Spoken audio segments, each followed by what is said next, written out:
नमस्कार। ये आकाशवाणी पटना है। अब आप खालिद रशीद से प्रादेशिक समाचार सुनिए। पहले मुख्य समाचार। राज्य सरकार ने नई बालू बंदोबस्ती नीति को मंजूरी दी। अच्छी गुणवत्ता वाले बालू घाटों का बंदोबस्ती शुल्क दोगुना किया गया। कीमतों में होगी बढ़ोतरी। निगरानी जांच ब्यूरो ने भ्रष्ट तरीके से संपत्ति जमा करने के मामले में बीएमपी 3 के पुलिस उपाधीक्षक विनोद कुमार राउत के पटना और बोधगया स्थित ठिकानों पर छापेमारी की। गंगा नदी के जलस्तर में बढ़ोतरी से पटना, बक्सर, बेगूसराय और खगड़िया जिले के कई निचले इलाकों में बाढ़ का पानी फैला। और मौसम विभाग ने अगले 24 घंटों के दौरान पश्चिम चंपारण, पूर्णिया, किशनगंज और अररिया जिले में भारी बारिश की चेतावनी जारी की। अब समाचार विस्तार से। राज्य सरकार ने बालू घाटों की बंदोबस्ती ई नीलामी की प्रक्रिया के माध्यम से करने का फैसला किया है। मुख्यमंत्री नीतीश कुमार की अध्यक्षता में आज हुई कैबिनेट की बैठक में इससे संबंधित प्रस्ताव पर मुहर लगा दी गई। यह फैसला अगले 5 सालों के लिए होने वाले बालू की बंदोबस्ती पर लागू होगा। जानकारी के अनुसार अच्छे बालू वाले बालू घाटों की बंदोबस्ती की दर दोगुनी कर दी गई है। एक अन्य महत्वपूर्ण फैसले में कैबिनेट ने शिक्षकों के बकाया समेत वेतन भुगतान के लिए 9400 करोड़ से अधिक की राशि स्वीकृत की है। इससे राज्य के 2.5 लाख से अधिक शिक्षकों को लाभ होगा। महागठबंधन सरकार के गठन के बाद हुई दूसरी कैबिनेट बैठक में कुल 8 प्रस्तावों पर मुहर लगी है। सीबीआई की एक विशेष अदालत ने पूर्व सांसद और वर्तमान में कुढ़नी से राजद विधायक अनिल कुमार सहनी को अवकाश एवं यात्रा भत्ता एलटीसी घोटाला मामले में दोषी करार दिया है।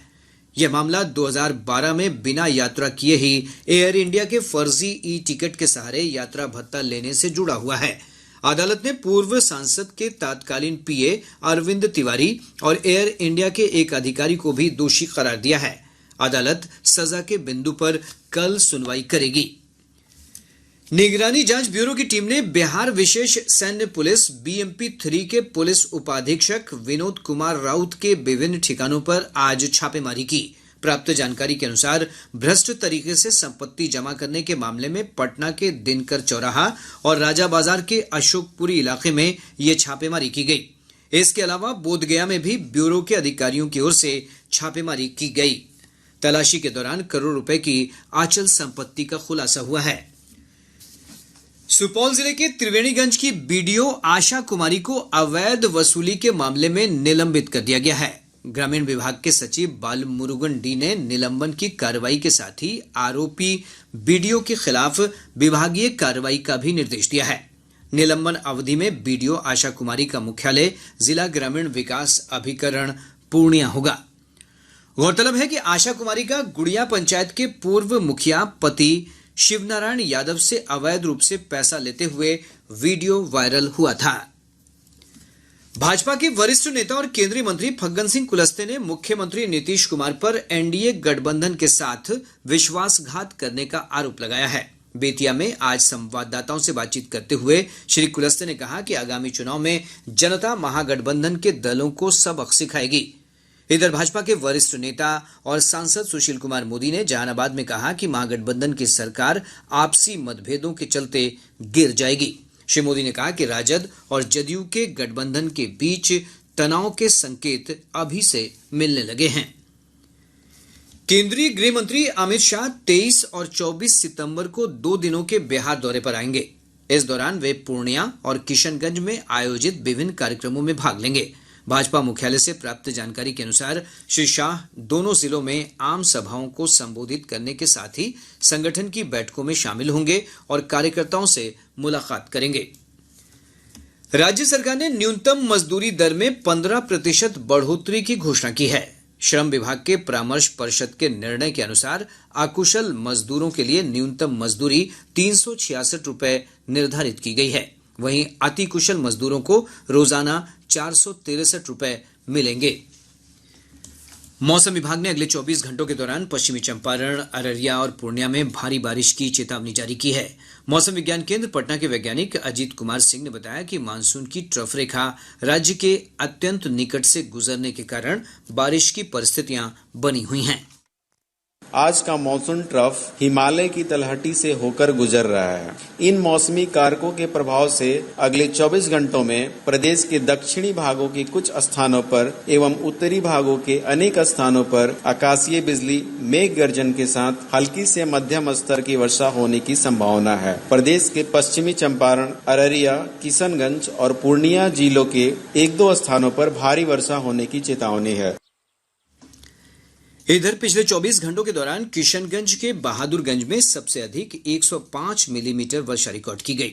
वहीं भोजपुर जिले के संदेश में 84 मिलीमीटर से अधिक वर्षा दर्ज की गई। गंगा, कोसी और गंडक नदी सहित राज्य की विभिन्न नदियां खतरे के निशान से ऊपर बह रही हैं। पटना में विभिन्न इलाकों में गंगा नदी का जलस्तर खतरे के निशान को पार कर गया है।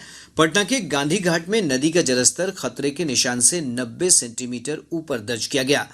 पटना, बक्सर, मुंगेर, भागलपुर और बेगूसराय में कई इलाकों में बाढ़ का पानी प्रवेश कर गया है। इधर चौसा से मोहनिया के बीच बाढ़ का पानी आ जाने से स्टेट हाईवे पर आवाजाही रोक दी गई है। वहीं खगड़िया जिले में गंगा नदी के जलस्तर में बढ़ोतरी के कारण परबत्ता, गोगरी और सदर प्रखंड के कई क्षेत्रों में बाढ़ जैसी स्थिति उत्पन्न हो गई है। कटिहार से हमारे संवाददाता ने बताया है कि लगातार बारिश के कारण महानंदा, गंगा, कोसी और बरंडी नदी का जलस्तर कई स्थानों पर लाल निशान को पार कर गया है। गंगा नदी के जलस्तर में बढ़ोतरी से अहमदाबाद प्रखंड के कई इलाके बाढ़ की चपेट में आ गए हैं। गंडक, कोसी और बागमती नदी के जलस्तर में भी तेजी से बढ़ोतरी हुई है। गंडक नदी का जलस्तर गोपालगंज के डुमरिया घाट में लाल निशान से 10 सेंटीमीटर ऊपर दर्ज किया गया। बागमती नदी का जलस्तर भी तेजी से बढ़ रहा है। बिहार लोक सेवा आयोग की 67वीं सिविल सेवा की पीटी परीक्षा 20 और 22 सितंबर को आयोजित होगी। आयोग ने इस संबंध में अधिसूचना जारी कर दी है। अभ्यर्थियों की संख्या अधिक रहने के कारण इस बार पीटी परीक्षा 2 दिन आयोजित की जा रही है। आयोग ने कहा है कि परीक्षा में परसेंटाइल व्यवस्था लागू की जाएगी। इधर प्रारंभिक परीक्षा में परसेंटाइल व्यवस्था लागू करने का विभिन्न छात्र संगठनों ने विरोध किया है। पिछले दिनों छात्र संगठनों ने इसके विरोध में बीपीएससी के गेट के सामने प्रदर्शन किया था। प्रादेशिक समाचार आप आकाशवाणी पटना से सुन रहे हैं। भारत का सबसे बड़ा लोक सेवा प्रसारक आकाशवाणी देश की स्वतंत्रता के बाद पिछले 75 वर्षों से देश भर के नागरिकों तक सूचना और समाचार पहुंचा रहा है। आकाशवाणी समाचार आजाद भारत की बात आकाशवाणी के साथ श्रृंखला के साथ स्वतंत्रता के 75 वर्ष पूरे होने का उत्सव मना रहा है। यह कार्यक्रम आकाशवाणी के माध्यम से जीवन के विभिन्न क्षेत्रों में स्वतंत्रता के बाद भारत की यात्रा का वर्णन करता है। आजाद भारत की बात आकाशवाणी के साथ की आज की कड़ी में हम आपके लिए भारत में आपातकाल के काले दिनों की कहानी लेकर आए हैं।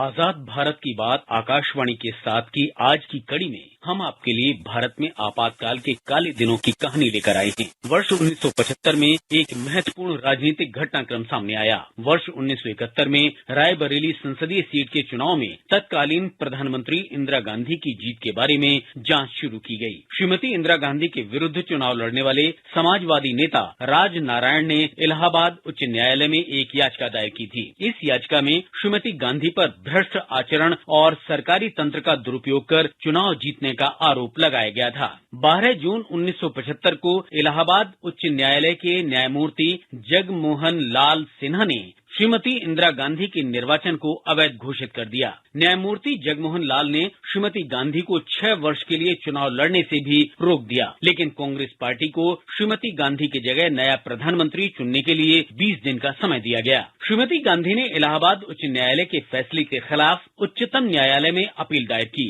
24 जून 1975 को उच्चतम न्यायालय ने इस फैसले पर सशर्त रोक लगा दी, लेकिन श्रीमती गांधी को किसी भी संसदीय कार्यवाही की अनदेखी नहीं करने का आदेश दिया। 25 जून 1975 को तत्कालीन राष्ट्रपति फखरुद्दीन अली अहमद ने आंतरिक अशांति की आशंका के कारण देश में राष्ट्रीय सुरक्षा बनाए रखने के लिए भारतीय संविधान के अनुच्छेद 352 का उपयोग करते हुए राष्ट्रीय आपातकाल की घोषणा कर दी। 26 जून को आकाशवाणी के स्टूडियो से प्रधानमंत्री इंदिरा गांधी ने कहा कि राष्ट्रपति ने आपातकाल की घोषणा कर दी है, लेकिन घबराने की कोई बात नहीं है। भाइयों और बहनों, राष्ट्रपति जी ने आपातकाल की घोषणा की है। इससे देश में आपातकाल 25 जून 1975 की मध्य रात्रि से शुरू होकर लगभग 21 महीने तक चला और 21 मार्च 1977 को इसे वापस लिया गया। इस दौरान नागरिकों के मौलिक अधिकारों के साथ साथ प्रेस की स्वतंत्रता पर भी प्रतिबंध लगाए गए थे। लोकनायक जयप्रकाश नारायण ने देश में आपातकाल थोपने और निरंकुशता के खिलाफ एक जन आंदोलन शुरू कर दिया। चाहे वो प्रधानमंत्री हो, मुख्यमंत्री हो, विरोधी पक्ष के नेता हो, कोई भी हो, ऐसा लगता है कि लोग असहाय हैं इस परिस्थिति में। किस परिस्थिति में? ये सारा भ्रष्टाचार फैला हुआ है, जिस भ्रष्टाचार के कारण इन कानूनों का कार्यान्वयन नहीं हो रहा है, अमल में नहीं लाया जा रहा है। लाए जा रहे हैं कानून और लाए भी जा रहे हैं तो गलत तरीके से लाए जा रहे हैं। आपातकाल के दौरान सरकार के फैसले का विरोध करने वालों को गिरफ्तार कर लिया गया। इस अवधि को भारत में लोकतंत्र के इतिहास के सबसे काले दिनों में से एक माना जाता है। पूर्व प्रधानमंत्री अटल बिहारी वाजपेयी आपातकाल का विरोध करने में सबसे आगे थे। अनुशासन के नाम पर अनुशासन का खून भंग कर दिया संघ को। कैसा चढ़ा जुनून, कैसा चढ़ा जुनून। मत पूजा प्रतिबंधित, कुटिल कर रहे केशव कुल की कीर्ति कलंकित। कह जी कविराज तोड़ कानूनी कारा, गूंजेगा भारत माता की जय का नारा। बाइट वाजपेयी। 21 मार्च 1977 को आपातकाल हटने के बाद देश में नए आम चुनाव कराए गए। इन चुनावों में कांग्रेस पार्टी की हार हुई और चुनाव जीतकर जनता पार्टी सत्ता में आई।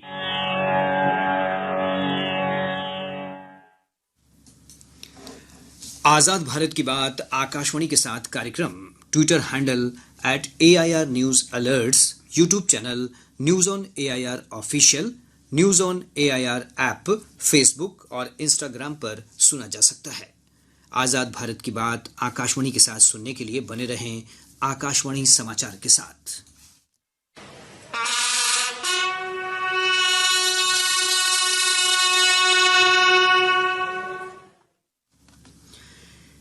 शिवहर जिले के तरियानी छपरा के अमर शहीदों को आज श्रद्धापूर्वक याद किया गया।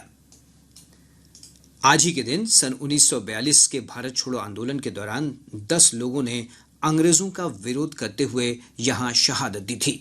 एक रिपोर्ट। 30 अगस्त का दिन शिवहर क्षेत्र के इतिहास में यादगार है, जब आजादी के 10 दीवानों ने हंसते हंसते अपने प्राण न्यौछावर कर दिए। दौरान पूरे देश में अंग्रेजों भारत छोड़ो आंदोलन की एक लहर थी। शिवहर भी इससे अछूता नहीं था। इस लहर में तरियानी छपरा का इलाका भी पूरी तरह से आंदोलित था। आजादी के लिए संघर्ष कर रहे लोगों ने बेलसन में अंग्रेजों की छावनी पर हमला कर उसे क्षतिग्रस्त कर दिया। पीछा कर रहे अंग्रेजों को रोकने के लिए प्रमुख संपर्क पथ मारर घाट पुल को भी विस्फोट से उड़ा दिया। इसके बाद लोग जब आंदोलन को और तेज करने के लिए बैठक कर रणनीति बना रहे थे, उसी समय निहत्थे वीरों पर अंग्रेजी सेना ने पहुंचकर फायरिंग कर दी। इस घटना में एक साथ 10 लोग शहीद हो गए और 12 से अधिक लोग घायल हो गए। शहादत के बावजूद पूरे इलाके में आंदोलन की मशाल जलती रही। आकाशवाणी समाचार के लिए शिवहर से हरिकांत सिंह। तरियानी छपरा के शहीदों की याद में आज जिले में कई कार्यक्रम आयोजित किए गए। जिलाधिकारी मुकुल कुमार गुप्ता और पुलिस अधीक्षक आनंद कुमार राय ने शहीद स्मारक पर श्रद्धांजलि अर्पित की। इसके अलावा तरियानी प्रखंड में भी कई कार्यक्रम कर शहीदों को याद किया गया। राज्य भर में नगर निगम और नगर पंचायतों में सफाई कर्मियों की हड़ताल आज भी जारी है। हड़ताल के कारण विभिन्न जिलों में साफ सफाई का कार्य बाधित हो गया है। सड़कों, गलियों और चौराहों पर कूड़े का अंबार लग गया है, जिससे लोगों को काफी परेशानी हो रही है। हालांकि स्थानीय प्रशासन ने सफाई की वैकल्पिक व्यवस्था करने का दावा किया है, लेकिन स्थिति में कोई सुधार नहीं है।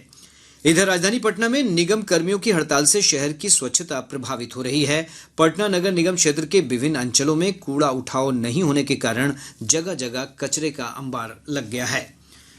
पटना उच्च न्यायालय में आज राजधानी के राजीव नगर में अतिक्रमण हटाने को लेकर सुनवाई हुई। इस दौरान सरकार की ओर से पक्ष रखा गया। राज्य सरकार ने कहा है कि अतिक्रमण के खिलाफ नीति में कोई परिवर्तन नहीं किया जाएगा। सरकार ने अदालत में अपने जवाब में कहा कि गलत तरीके से हुए निर्माण कार्य को हटाया जाएगा। प्रदेश में आज हरितालिका तीज धूमधाम से मनाई जा रही है। इस पूजा में महिलाएं सुखी वैवाहिक जीवन के लिए व्रत करती हैं। इस अवसर पर भगवान शिव और माता पार्वती की पूरे पारंपरिक ढंग से पूजा की गई।